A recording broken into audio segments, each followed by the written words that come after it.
हाल ही में मुंबई पुलिस ने आरोपी मोहम्मद शरीफुल इस्लाम को गिरफ्तार किया है। उससे पूछताछ चल रही है।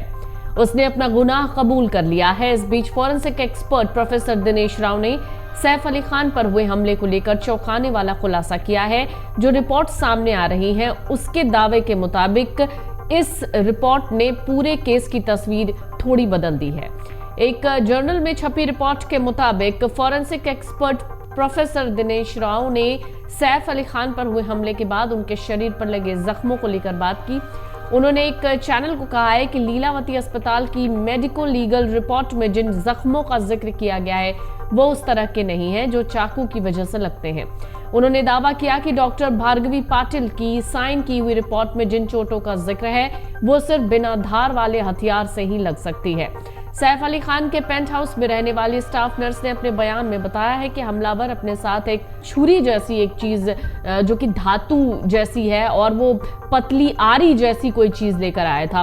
वहीं लीलावती अस्पताल के डॉक्टर्स का कहना है कि उन्होंने सैफ अली खान की रीढ़ की हड्डी से करीब 2.5 इंच का चाकू का टुकड़ा निकाला, जिसकी तस्वीरें सोशल मीडिया पर भी खूब वायरल हुई थी। वैसे प्रोफेसर दिनेश राव के इस दावे पर अस्पताल की तरफ से अब तक कोई रिएक्शन नहीं आया है। हम भी इस दावे की पुष्टि नहीं करते हैं, लेकिन जो इस वक्त मीडिया रिपोर्ट्स के हवाले से खबर आ रही है उसके मुताबिक आपको बता दें कि अभी प्रोफेसर राव की इस बात से हलचल पैदा हो गई है। सैफ अली खान पर हुए हमले को लेकर मुंबई पुलिस जांच में जुटी हुई है। इस बीच आरोपी मोहम्मद शरीफुल इस्लाम ने एक और कबूलनामा किया है, जिसमें उसने कहा है कि उसने शाहरुख खान के घर में भी चोरी की कोशिश की थी, हालांकि वो वहां नाकामयाब रहा। इस वजह से उसने दूसरे घर में चोरी करने की प्लानिंग बनाई। आरोपी ने बताया कि उसे पैसों की जरूरत थी, उसे कुछ दस्तावेज बनवाने थे।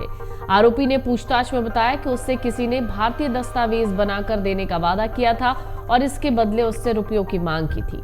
आरोपी ने पुलिस के सामने कहा है कि उसे आधार कार्ड और अन्य दस्तावेज बनवाने के लिए रुपए चाहिए थे, जिसके लिए उसने चोरी करने की योजना बनाई। पुलिस ने कहा उस शख्स की तलाश चल रही है जिसने उससे दस्तावेज बनाकर देने का वादा किया था। बॉलीवुड एक्टर सैफ अली खान पर हुए हमला मामले में संदिग्ध के तौर पर छत्तीसगढ़ के दुर्ग में हिरासत में लिया गया व्यक्ति कनौजिया, उसको लेकर भी एक खबर सामने आई है।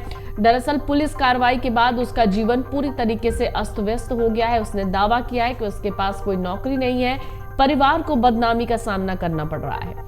मुंबई पुलिस से मिली जानकारी के बाद रेलवे सुरक्षा बल ने 18 जनवरी को दुर्ग स्टेशन पर मुंबई लोकमान्य तिलक टर्मिनस कोलकाता शालीमार ज्ञानेश्वरी एक्सप्रेस से आकाश कनौजिया को हिरासत में लिया था, जो कि एक ड्राइवर है।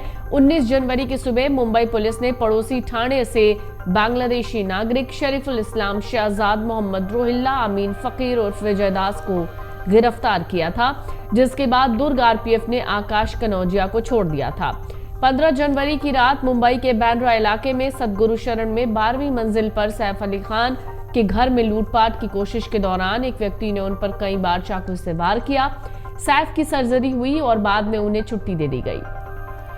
आकाश कनौजिया ने एक रिपोर्ट में कहा है कि उसका परिवार तब हैरान रह गया और उनकी आंखों में आंसू आ गए जब मीडिया ने आकाश की तस्वीरें दिखानी शुरू की और दावा किया कि वो इस मामले में मुख्य संदिग्ध है।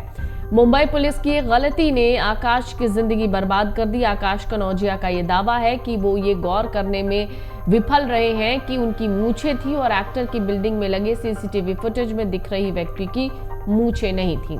उसने दावा किया घटना के बाद उसने पुलिस से उसे फोन भी आया था और उसने कहा कि वो इस मामले में कहीं से भी संलिप्त नहीं है, लेकिन पुलिस ने उसकी एक नहीं सुनी। फिलहाल आपको बता दें कि आकाश कनौजिया का दावा है और उसका ये भी कहना है कि उसे न्याय चाहिए। आकाश कनौजिया के मुताबिक मुंबई पुलिस की टीम ने उसके साथ मारपीट भी की है। आकाश कनौजिया ने कहा रिहा होने के बाद उनकी मां ने उन्हें घर आने के लिए कहा, लेकिन उसके बाद से उनकी जिंदगी में उथल पुथल मच गई। उन्होंने कहा जब मैंने अपने मालिक को फोन किया तो उन्होंने मुझे काम पर ना आने के लिए कहा है। उन्होंने मेरी बात भी सुनने से इनकार कर दिया। इसके बाद मेरी दादी ने मुझे बताया कि मेरी होने वाली दुल्हन के परिवार ने मेरी हिरासत के बाद शादी की बातचीत को आगे बढ़ाने से इनकार कर दिया।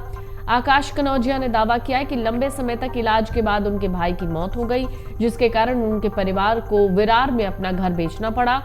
कफ परेड की एक चौल में शिफ्ट होना पड़ा। उन्होंने कहा, मेरे खिलाफ कफ परेड में 2 और गुरुग्राम में एक मामला चल रहा है, लेकिन इसका मतलब ये नहीं कि मुझे इस तरह से संदिग्ध के तौर पर पकड़ा जाए और फिर मुझे अधर में छोड़ दिया जाए। मैं सैफ अली खान की बिल्डिंग के बाहर खड़ा होकर नौकरी मांगने की प्लानिंग बना रहा हूं, क्योंकि उनके साथ जो हुआ उसकी वजह से मैंने अपना सब कुछ गंवा दिया है।